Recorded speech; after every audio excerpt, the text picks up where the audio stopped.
it is and what I experienced, and I don't know what to do other than tell the truth. Yeah, well, I think so if you don't believe me, then I'm sorry, because you've missed it.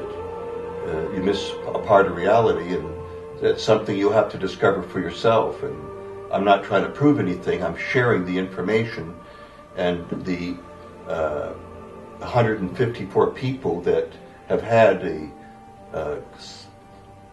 telepathic communication with the Sasquatch people, and sometimes there was dematerializations and so forth, and ETs or UFOs involved. Okay, sir. Name, sir. Kewaunee Lapseritis. Right, that's good. Right. So can I call you Kewaunee? Yes. Okay. Okay, this is Basis 35 at the International UFO Congress 2014. Well, sir, welcome to the Basis Project. And you have got a fascinating subject to discuss about human origins or non-human origins. The Sasquatch.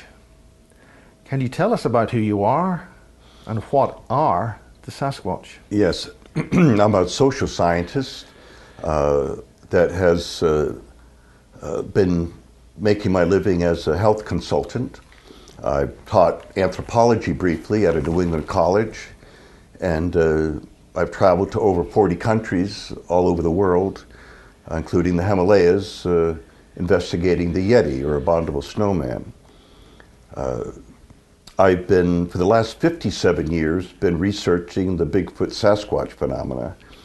And for 35 years ago, in September of 1979, I received the shock of my life when a Sasquatch and an ET spoke to me simultaneously. And I wasn't afraid, it was hard to believe, and I decided I would never tell anyone because no one would probably believe me. But they kept coming. I thought it was like a one-shot deal, but they kept coming to me and talking to me, and eventually they told me I'm supposed to publicly get this out. They said I had the personality and the intellect, I do have 4 degrees, that to present this publicly. I felt very uncomfortable about it, but every time I would speak publicly, the people listened very intently and wanted to know more.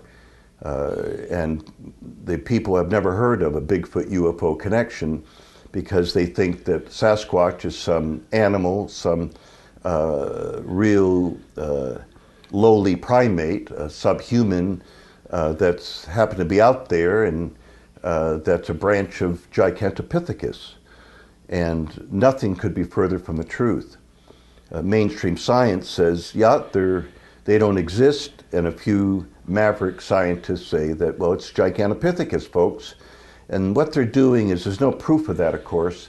They just grab onto that because it helps to legitimize their research away from mainstream science. Now, what's Gigantopithecus? Gigantopithecus is back in 1938, a scientist, he was either from Germany or Holland, was in Nepal, the Kingdom of Nepal, and found or maybe it was China, maybe it was Hong Kong, I think, that he saw in a window this giant tooth and thought, gee, that looks human, or at least looks primate, and I wonder what it is. And it was, I guess, touted as a dragon tooth, as they say, and the Chinese do. And he went in and looked at it, and I think he purchased it. And they found more, and realized it was some giant primate, like a huge gorilla. And then they found fragmented pieces when they started digging in different areas. So they never had a complete skull, and or they would fill in the areas that were not, physical anthropologists would, to come up with what it might look like. And there's a lot of conjecture that they're calling science. And I bought into some of that early on, because of my background in anthropology. I also have degrees in psychology and conservation and so forth. And this gave me a broader background to work from rather than just a narrow and entrench myself just in one subject, because the subject of Sasquatch is not a simple one. It's been very complex over the years, and one has to look at the whole picture where they're looking at one little thing, and what I believe anyway, they're mistakenly calling it Gigantopithecus, a giant ape, 8 to 10 feet tall. But when the Sasquatch came to me and started talking, and they started to trust me and started to share more information. Some people said, if you're having all these ongoing experiences, what you need to do is ask them this, this, and this, and they would go on and on. I said, excuse me, I said, I don't sit down with them over coffee every morning and interrogate them. I said, they're in control, and they only share tidbits of information until they learn to trust us. But they're only trusting certain people that they feel will not exploit them or harm them in any way. And I'm one of those people. I was raised hunting, fishing, trapping, and was an accomplished taxidermist by age 16. I read every book in the library on wildlife and animals by age 16 because that was my interest. So, animals all over the world. And I lived in England, East Africa, Japan. I immigrated to Australia, and later did an ethnographic study amongst the Kewaunee Indians of Upper Amazonia, a place called the Upper Rio Loretta Yaku. So I'm well versed. I'd been to Latin America 4 times, and I have an adventurous spirit, but I've gone academically to a lot of these places. So back in 1985, in talking with an ancient one, so I'm going to define that. A Sasquatch is a bipedal primate. It's been labeled a non-human primate like a gorilla or a chimpanzee or an orangutan, but it's a human primate, just like we are human primates. And it walks on 2 legs, of course. Now, there's other races, they're not animals, they're a people, a humanoid race that are 100 times more intelligent than we are, living inside of a giant hairy body in order to survive in raw nature. So an ancient one, first of all, Sasquatch has a peaked head, or what anthropologists call a sagittal crest, and they have an ape-like face, sometimes monkey-like, and hair all over their face, even the females. And they have arms that go all the way down to their knees, extraordinary long arms. But don't be fooled by that. They're more human than we are. They don't go around killing people, killing their own people. They don't start wars. They don't destroy the environment. Anyone in their right mind wouldn't do any of those things. So something's amiss here on planet Earth, where people, many government officials, a lot of them are sociopathic. They think violence will settle everything. And that's why the whole planet's deteriorating. Well, this is, I think you've just said it in one go there, that naturally you would not be destroying your own environment and your own people, abusing your own children. Yep. So the logic to that is that whatever is doing that is not human. Thereby we have non-humans in charge of our governments. Yes. These are people that, nowadays, at least my version, that most government officials that are up there running countries are being puppetized by the New World Order. They're controlling entities because they have the money. They have so much money that, they have huge vaults in their home even, and they can control everything. It's the whole planet's like a chessboard to them. Getting back to the ancient ones have a human face. They have a round head like us, and their arms are in proportion to their bodies as ours are. I befriended both races of people, including extraterrestrials, and I've seen 7 different races of ETs over the years. And like I said, it started 35 years ago. Can you name those types of races? I can't name them all. Or describe? I can describe them, but I don't know. They haven't given names or anything. Some of them were warriors to protect me. Some were technicians. Some were healers. A whole number of things. But I befriended a woman named Halodi, who is an ancient one, when I was in North Texas on an expedition in 2004. And now, your name that you named that lady. Yeah, the name Halodi is their language. So is your name in their language? Have you adopted their? Yeah, they call me Dream Man. They said because I'm a visionary ahead of my time, and occasionally talking with other people, as they would occasionally just selected people, they might refer to me as Kewaunee, because that's how a friend or associate might know me. But people who are real close to me know that they give me fondly give me the nickname Dream Man. But Halodi, in her language, in fact, they speak several languages, and yet they're classified as an animal, so it's really interesting, you know, and the people classify them can barely speak English, so it's kind of humorous in some respects. But I asked her about our origins and stuff, and they're sometimes a little coy and just will spoon feed me. And one of the statements she made was, which really puzzled me at the time, but I understand now, but she said, "You were us before the last ice age." And I thought, what? Before I could really think it through, again, they don't sit around so I can interrogate them. We do this on a friendly basis and they come and go. They seem to be very, very busy.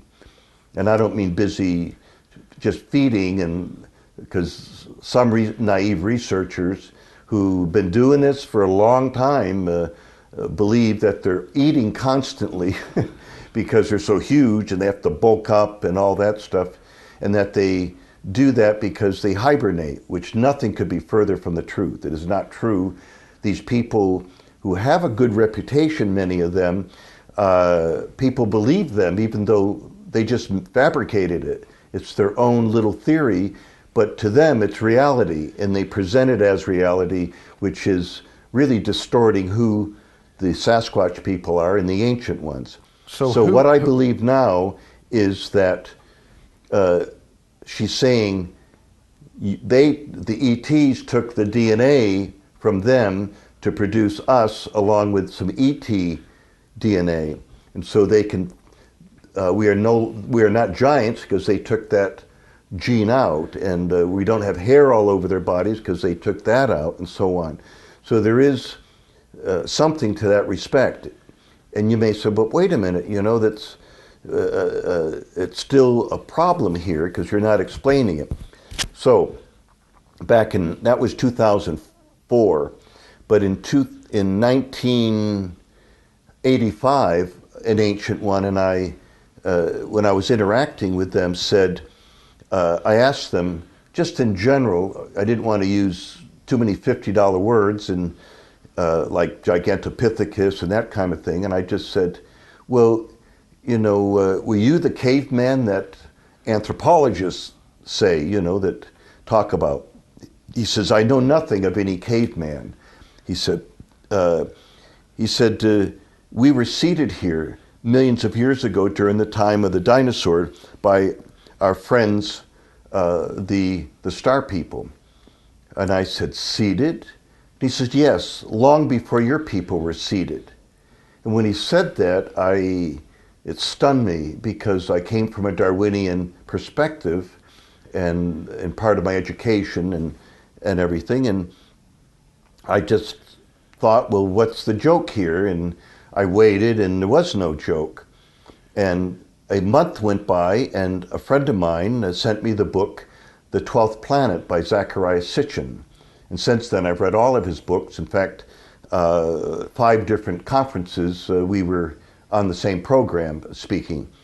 So I've learned they're educating me into the real the universal reality, the real thing that's what's authentic, and not these crazy theories that supposedly mainstream science knows and is teaching, but it's not there. Sorry, it's completely wrong.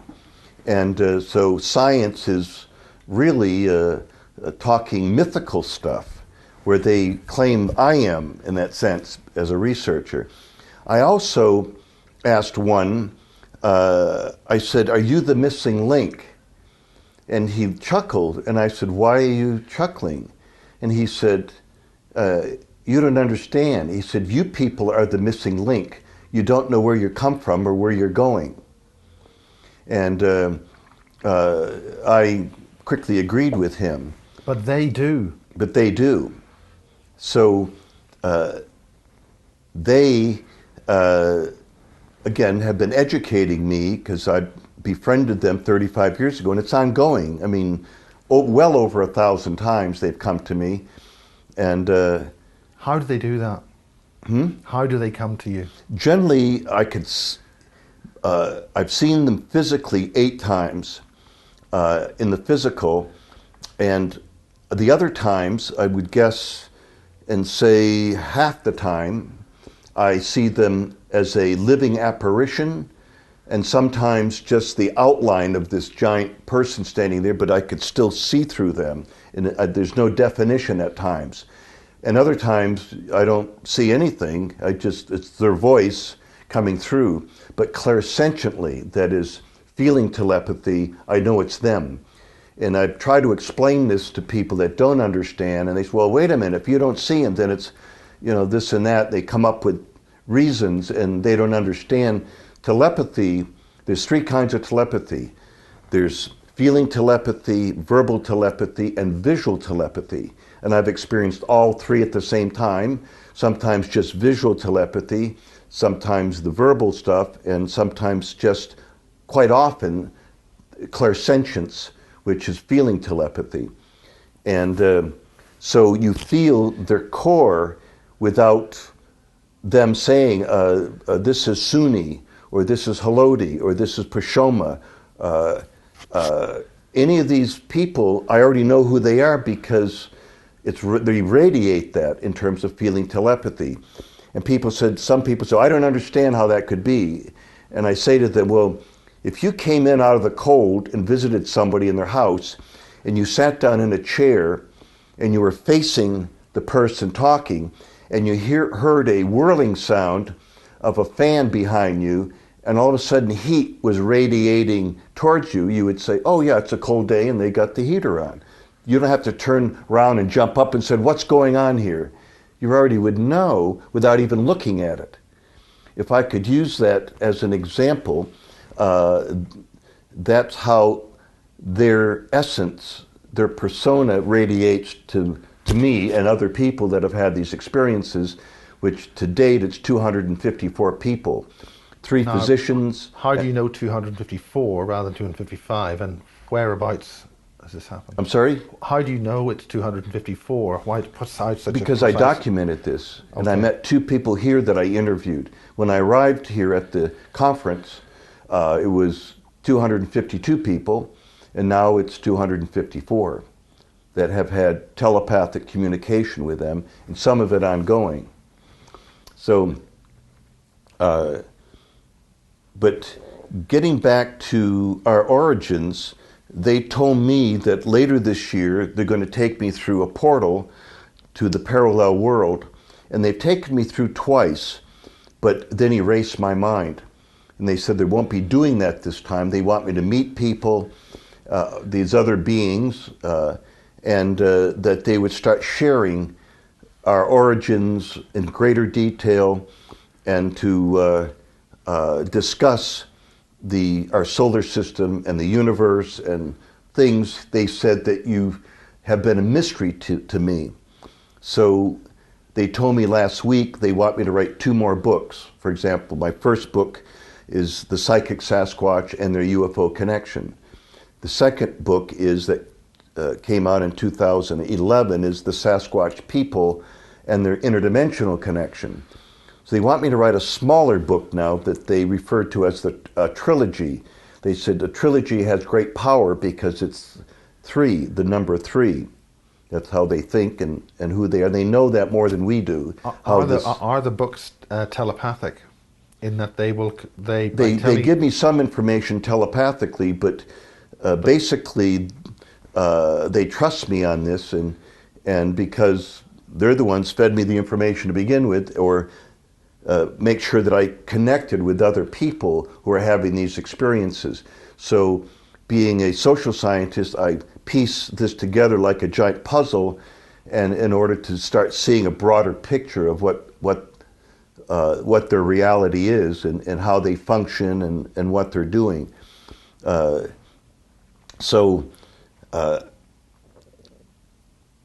Anyway, then they said that there'd be this small book about my experiences in this other dimension.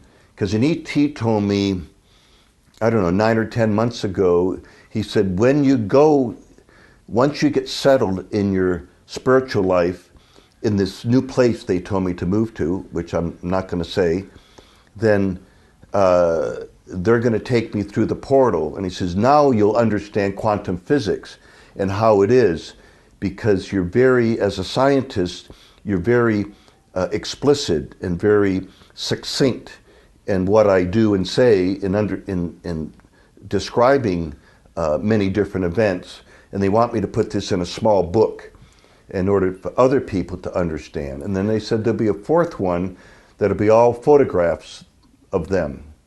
So this is basically so that you can bring along the scientific community. Yeah, to let people know without getting a body, because they said that's primitive science. They view our scientists as children, because they don't. Well, they seem to behave like children. They seem to have a giggling laugh as if they're under some kind of control. Yeah, they think that if you see, science has become almost a religion, and they're very fundamental as well. Yeah, so they're fundamentalist to the really big time. And if you try to discuss the Sasquatch phenomena with a zoologist, the mainstream zoologist or anthropologist, some of them absolutely snub me. Some of them get angry with me for even bringing it up and said, that's not science. And I almost want to say to them, why are you so naive? If you'd only get out there and start doing this and understand, you'd have experiences and you would know that it's a real phenomena. It's like Egyptology. A lot of the Egyptologists back in universities, they don't go and find the new stuff. And if you're dealing with the dogma... they're not being... science was started from the standpoint to go out, investigate, and analyze, and then taxonomize. That is to put it in a proper perspective, either in the animal kingdom or in the human race. And instead of going out and doing that, they're poo-pooing it and saying it doesn't exist, it's only folklore. Well, if it's folklore, why are people reporting it by the hundreds all over the world every single year? So there's something amiss here with science. It means that science is not the discovery of new information, but the implementation of a dogma, like a religion, as you mentioned. Precisely. And thereby, if you violate that dogma, you are excommunicated, so to speak. I'm going to use a religious term because that's what they are and how they act. Or a blasphemer. Mm-hmm. String you up on the whatever. So, anyway, I don't really argue with these people anymore because we get nowhere, and they have to wake up and go out themselves, which they're not doing. Now, one scientist couldn't wait to experience a Sasquatch, and he wanted to see one and all this stuff. But, when I lived in East Africa, I've seen lions and hyenas and stuff, and I've read about books and articles on lions, hyenas, but just because I saw one, it doesn't make me an expert. So they want to see one, and that's going to make them an expert. A lot of these people who wrote books about Sasquatch know very little about Sasquatch, maybe nothing, other than in the historic records. In other words, just from other people's anecdotal information. And incidentally, I'm not putting down anecdotal information. I think it's extremely valuable and should be a part of the scientific paradigm. In fact, the scientific paradigm needs to be totally revamped because it doesn't include universal reality from this standpoint, because Dr. Dean Radin and many other people have already proven psychic phenomena is real, and it's proven through quantum physics. But if that's not taught, if your professor during your postgraduate work doesn't teach you that, then it doesn't exist. Yes, it's very common. When it's already been proven. I mean, they're weaponizing it as a tool. So they're driving around on 3 cylinders here, you know, and they don't realize it because they're so egocentric. They're so on their high horse that they think they know it all, but they're encouraged when they don't. To do they're that. not omniscient at all. They're really, again, the Sasquatch said, the more ego a person has, the less they know. Yeah. Because they're stuck in their own thing. Everything's important to them, and what you say or experience, they don't want to know about. Because it reduces their ego, so that if they know everything within their little frame of reference in a little box, then they're king of their little castle. But if somebody else says something different, that means their castle collapses, so yes, their ego collapses. They're easily threatened by new information. Yes, yes. So, which is against the basic foundation of science. So I'm speaking for 2 parties here: mainstream science and mainstream Bigfoot researchers, because most of them are uneducated. They sound good. Some have masters, some have bachelor's degrees, but very, very few. Most of them don't have any of that. Some of them are hunters and aficionados that just want to. It's just like that in the UFO and crop circle community. And they don't do a thorough job, but it's very interesting because they point a crooked finger at me, saying I'm tainting the research coming out with this reality. They just are so threatened and so narrow in their scope, and they say no. They're the scientists, and I'm not doing science at all, when it's exactly the opposite. They subjectively weed out the psychic and UFO stuff that people are reporting. They throw it away, and I mean this, I already know that's true, and almost all researchers, and then weeding it out is subjective data collecting, which has nothing to do with science. I followed the evidence to where it led, and I objectively reported it, because I don't know what else to do, because I'm into truth and presenting the truth. So that's the difference.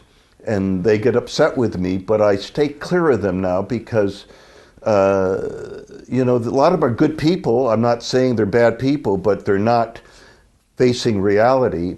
And I feel sorry for them, because one man, I know 2 actually, one's been doing this for almost 60 years, and a book just came out on how to do field work to find Sasquatch. And he's only found a few tracks all those years and nothing more. Another person put out a field guide to finding Sasquatch, and he's had 0 experiences as well, only finding a couple tracks. So it's sad, because they say they're the ones that are doing the real science. So how can you do the real science if Jane Goodall, went to Africa and found out there's a new primate, some kind of a primate there, whether it's an anthropoid ape or a monkey, and she was going to study it, but she's never seen it, and went to these villages and reported all the folklore, and then wrote a book on it and called herself an expert, she'd be laughed out of the scientific community. But that's precisely what these other people are doing. And again, while pointing a crooked finger at me, what they don't understand is there's 3 crooked fingers pointing back at them. So, yeah, at times I get a little agitated, but pretty much the last 10 years I'm real cool with it, and because I already know the truth, I don't have to argue it. I'm too busy interacting and experiencing this, even though my life is in some ways like a science fiction movie. The only difference is it's all for real.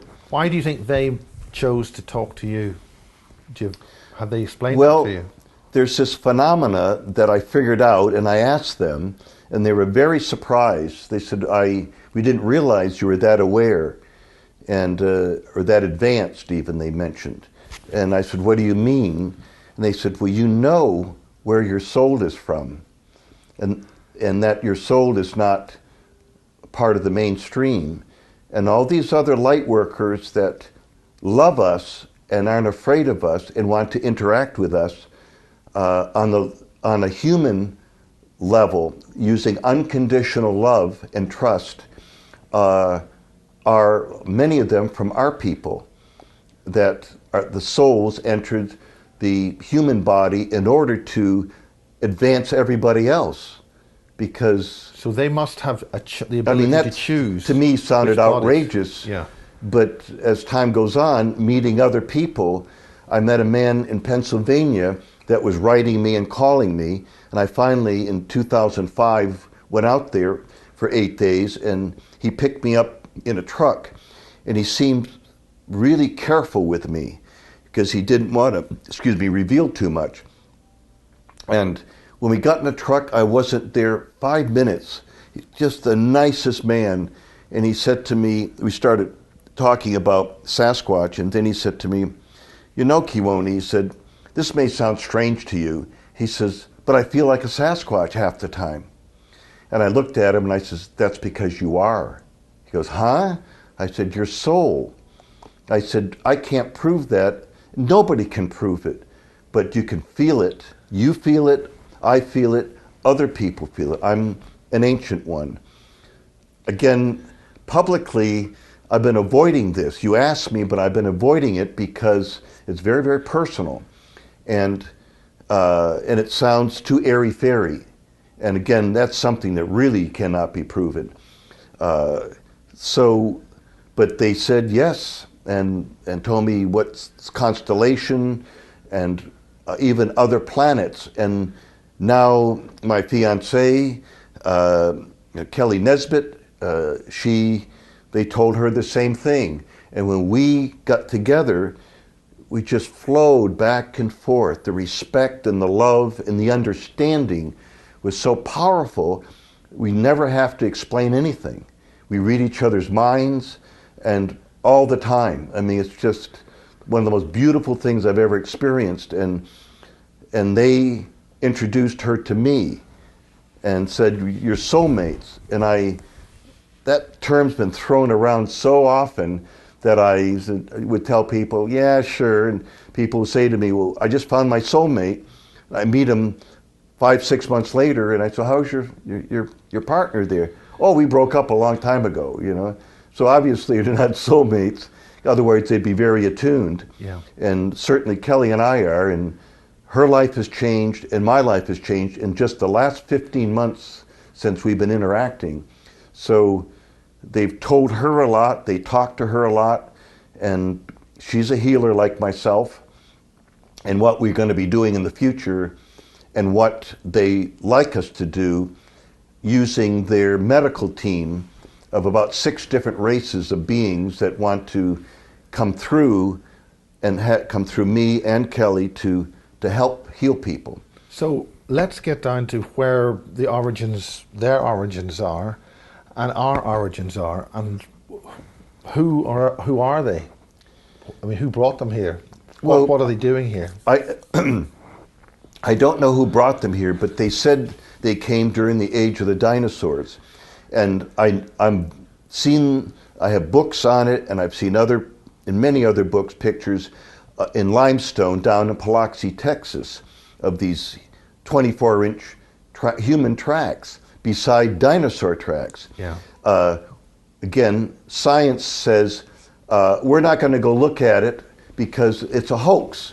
Wait a minute, if you haven't looked at it, you haven't analyzed it, then how could it be a hoax? You don't know that. But, oh no, it's a hoax. So again, they're not practicing science, because science goes out and investigates and either proclaims it a hoax after they do all the analysis, yes, yeah. or that it's authentic. So one of the things they did they found human tracks and dinosaur tracks side by side in the limestone that went underneath a slab of stone, which made maybe a couple tons, and then it exited on the other side, which means from these rocks that were there, somewhere over time, it collapsed on it after it walked through the limestone. So they got a crane and lifted that off, and the tracks continue on, of course, which means no one could have lifted that off and did it and put it back. Impossible. So this is authentic. And I asked them, is this from the hairless giants that people talk about, or is it from your people? He said, oh no, it's from our people. He said, a lot of our people were killed by dinosaurs and eaten. And then he said, the hairless giants came much later and were brought here later along with your people. Now, you may say, what's this giant thing about? They also were genetically engineered. And they were 7, 8, 9, 10 feet tall, some of them 12 feet tall. And did the lifetimes match? The lifetime, how long did they live? 900 years or what? Or? Of the giants? Yes. I'm not sure. I don't know that, but I know that when back in the 1500s, when the Spaniards went up the Mississippi, one village, there were about 2,000 giants came out on shore to meet them. Every one of them a giant. This is all recorded. You see the priests that would go with them were the only real scholars, and they would write all this down and document it. I mean, this is before people talked about, Jack the Giant Killer and all these things that went into a fantasy for children's stories. And were they all wiped out? Did the Spanish kill them all? Well, I'm not sure really what happened, but some giants were horrible people, and the Native Americans, the First Nations people, got together and killed them because many of them were cannibals. So they would kill them. And you can go to like Winnemucca, and there's the Chief Winnemucca's daughter became well educated, and she wrote a book about this. And when I was in Winnemucca, Nevada, I went to the museum, and there's the red hair there. And the interesting part is that back in the early and mid 1800s, when the settlers came in, they found all these burial mounds, through Indiana, Illinois, all the way down through the Mississippi Valley. And when they dug into them, they found these gigantic bones. In the early 1800s and mid 1800s, the only scholarly place was the Smithsonian Institution. And so all these bones were sent there. And I don't mean a half a dozen bones, I mean several thousand bones of giants. And some of these skulls, you could fit over a human's head. That's how gigantic they were. We keep seeing photographs of this on the internet and things, but... Well, there are some, but very few, but if you go to journals, you go to the newspapers, you go to different places where they were documented, and it's all said they were sent to the Smithsonian Institution. If you go there, I don't care if you're a Harvard scholar, they'll say, it doesn't exist, we don't know what you're talking about. It's a major cover-up. And you may say, now wait a minute, why would they cover it up? Well, their theories of how we got here is, towards evolution. And of course, in 1859, Darwin came out with the Origin of Species, which that kind of Darwinism is existing, but we misapplied it to ourselves. Lucy, they say, the 3.5 million year old upright monkey, you might say, or ape, is our origins. It's pure baloney. There's no proof whatsoever of any of that. Yeah, they need to prove the existence of the Christian Bible, the so-called Roman version of history. Right. Well, the reason they're hiding it is to the giants. Where did they come from? That throws a monkey wrench in everything. and they don't like that. So once this wealthy person started, from England actually, came over and started the Smithsonian Institution, it's got to keep going, and so they depends on funding and stuff. And if you say, oh yeah, there's giants and there's this and that, well, at that time, giants were fairy stars, see? Yeah. And even like Snow White and the Seven Dwarfs, when they say, oh, that's just a fairy star, it's crazy. They go mining for gemstones, it's only for kids. Yeah. However, Haloti told me that they have a corn festival every year, that they get the farmers' corn, and they get together and with some other food, but corn is the main thing, and they trade. And they said, the Sasquatch people come as well. And I said, well, how do you interact with them? She says, I know their talk, is how she said. In other words, she knows their language. And she said, then the little people come and they trade a lot, and the Sasquatch people like the gemstones that they mine. And I thought, oh my God, she's talking about how the fairy stories for kids started with the little people that go mining for gemstones. So all what we feel or label, folklore and fairy stories is really all based on fact. It's just been twisted a little bit and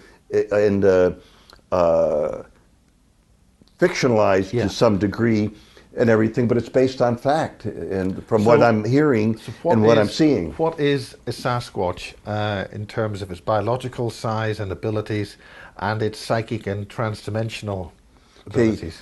This Sasquatch simply were leading their lives in the forest peacefully and wanting to be left alone. And from time to time, the star people would come and land, and they would work for them by doing the mining because they're so unbelievably powerful. They're some 7, 8, 10, 12, even 15 and 20 feet. You're okay. Some a few 18, 20 feet tall. I'm telling you the truth. If there was a researcher here, he would just go through the roof on that. But that's because of his own ignorance. Is there a different series of sub-races within the Sasquatch? Yep. With the tall ones and the short ones? One person in Missouri told me that she saw a chief of the Sasquatch that talked with her several times. How did that happen? And she says how did they talk? Were they telepath? Telepathically. And she was right at the edge of the Mark Twain National Forest, and butted right up against it, and she was renting a place, and there's a little pond in the back, and they used to come there with a few other people, and she saw him. She said he's 15 to 16 feet tall, and she said it's just unbelievable. But he, walking along the pond, left some tracks, and the next day she went out and measured them, because it was just at sundown, though she could see him plain as day and how big, and it was 28 inches long by 11 inches across the base of across the toes. The toes are quite small relative to the size of the foot, is that right? No, the toes are good size. But in relative size to the foot? I've seen some that are narrow, real narrow and long.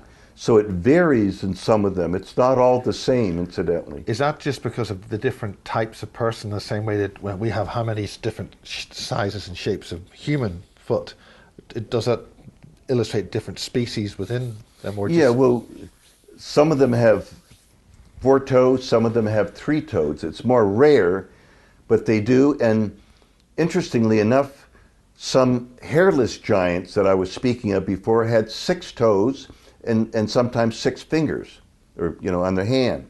So that may be a genetic thing, or maybe it was engineered that way by ETs. I don't know. But what do they if you go all over the world to indigenous peoples, including both North and South American First Nations people, they say, well, we were brought here, they came down, and it's and everybody labels it folklore, which, even the Dogon people from West Africa, they come from the constellation Sirius, and they were brought here. Well, just think of it. if Adam and Eve's for real, that's just a parable. That's just a story to given to people with no education, so it helped them to understand. But from Adam and Eve, we got all these different races, and besides, incest is against God's laws. Who did Adam and Eve's children marry? Yes. There wasn't anybody else, supposedly, based on the Bible. And I'm not putting the Bible down, because there's a lot of wonderful information there that's just misinterpreted. I think there's some 60-something versions of the Bible now. Well, wait a minute, let me ask you, which one is real? Which one has the basic and the original information? So who are... But all the religious people claim their Bible is the real Bible. Yes. So that's, to me, I don't buy that. But I like respect the Bible, and I pray, and I believe in God, and I believe in Jesus Christ.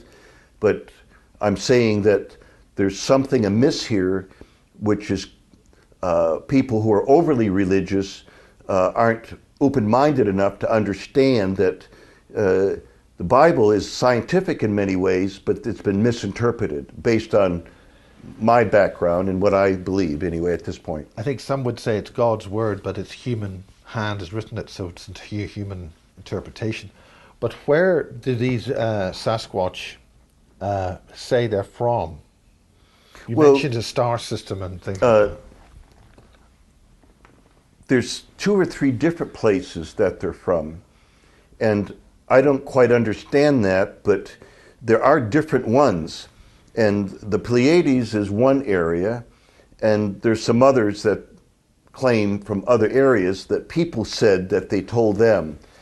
I can't answer that specifically. I rather say I don't know. Have they told you anything what they're... Yeah, I don't want to speculate. I'd rather tell you what they told me, or if I can see that 2 and 2 equals 4, I'm going to say that. Okay. Because it's pretty clear. This is too speculative, and I'd rather not go there, other than they've told other people.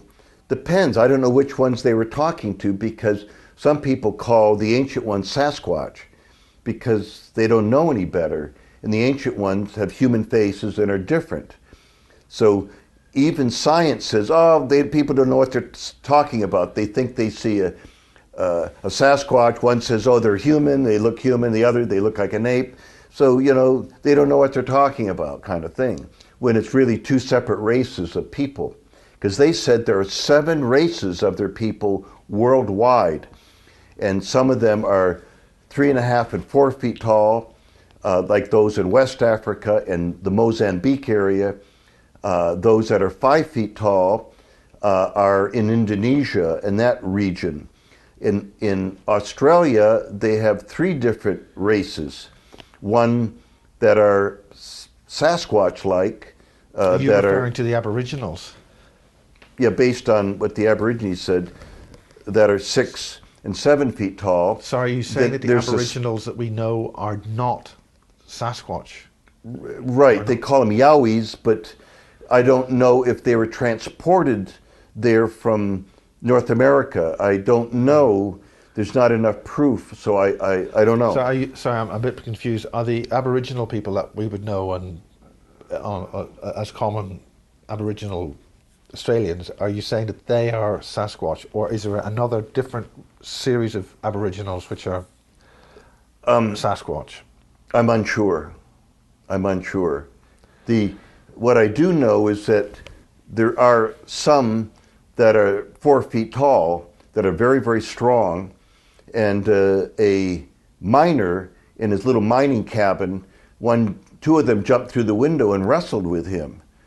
And why they did that, I don't know. Maybe he offended them and was totally unaware, but he kind of fought them off, but they really didn't do anything. They didn't hurt him, just scared him. So there are a race of hairy little people there. And incidentally, the Menehune are hairy people. And then there's the giants that are 15 and 20 feet tall that they claim there's still some left. And are they proportionately large in the human bioframe, or are they just very, very tall? Well, they're tall, but they're muscular. Yes. And in the earlier days, they don't seem to be doing it now, otherwise we would know about it, but that they were killing the Aboriginal peoples and eating them. So there's some turnaround. For example, in the Solomon Islands, they see these giants that are 12 and 15 feet tall, and along with ETs and spaceships. This has been going on for hundreds of years. So they were killing the natives and eating them. It just a year or two would go by, and all of a sudden, maybe a dozen or something of these giant beings would come into a village and grab anybody. And if you can't run away from them, you can try, but they can run far quicker and faster than we can. Some of them would pick up the person while they're still alive and start eating them. So that's pretty vicious. But there was a point where one of them, now this is in folklore, but it's presented, somebody from Australia married into the tribe and married into a high-level woman that's, her parents were either of royalty or chief or something, the father was, and that, I mean, but the biological, there must be biological compatibility in the genes for that to work, surely. Yes, again, I can tell you these things, but I can't answer what you're saying. I mean, I just don't know. I mean, the logic of it must be that there must be commonality from our origins or whatever. There must be enough yes, commonality there's some within link the genes. there. Yeah. However, they found one along the shore where a huge crocodile had bit into this 10-foot, 9 to 10 foot Sasquatch type there, and was badly mauled. And this man, and I don't know if he was a chief or not, he was an elderly man, found him, and it looked up at him, but he couldn't do anything. And he thought, maybe I should kill him, finish him off. And then he said, no, I don't want to do that. And this is passed on from tribe to tribe into modern day and oral tradition. And so he went back and told the people, and they put together a stretcher and brought him to this man's hut. And he nursed him back to health and fed him and put herbs on his wounds. And he was badly, mutilated, but he made it. It was just touch and go. And he said, I want to take you back to my village. It's a whole day's walk, and I know you can't make it because some of it is up into the mountains, and I'll carry you. And he carried this man all the way up and showed him, and he stayed there for several days amongst all these other giants. And he told them what this man did, and that they said, we were wrong to go and use these people as food. And from now on, we're going to stop that. So that's supposedly where cannibalism ended, and they started to respect each other. However, there's some other beings that are 6 to 7 feet tall that are another race that are on these islands in the Guadalcanal area, in the New Hebrides, and throughout the Solomon Islands. All those archipelagos have some races of these giants with them, there. To this day? To this day, oh yes. And there's a book out about the Solomon Islands that this man wrote. Again, he's from Australia, but he married into a native woman and interviewed people because they trusted him. And he's presented, this book on the Solomon Islands, and it's absolutely fascinating.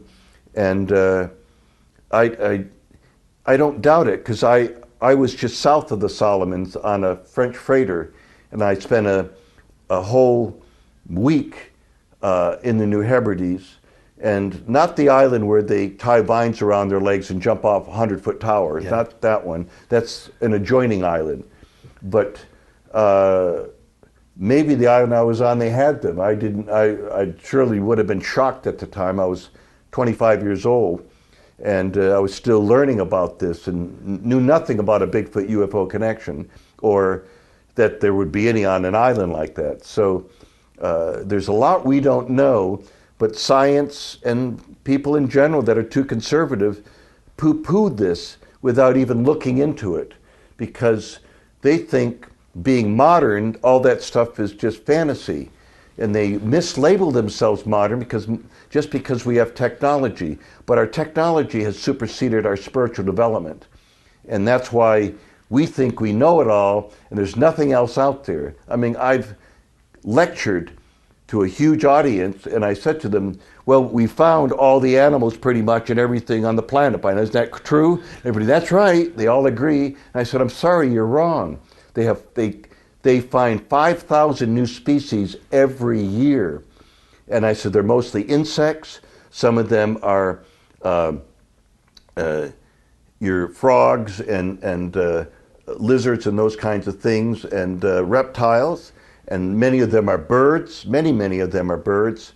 And generally, they're small mammals, a few small mammals. But once in a while, they find some unusually large mammal. And they did find a race of small horses in the Himalayas, in Tibet. And this was in the late 1990s.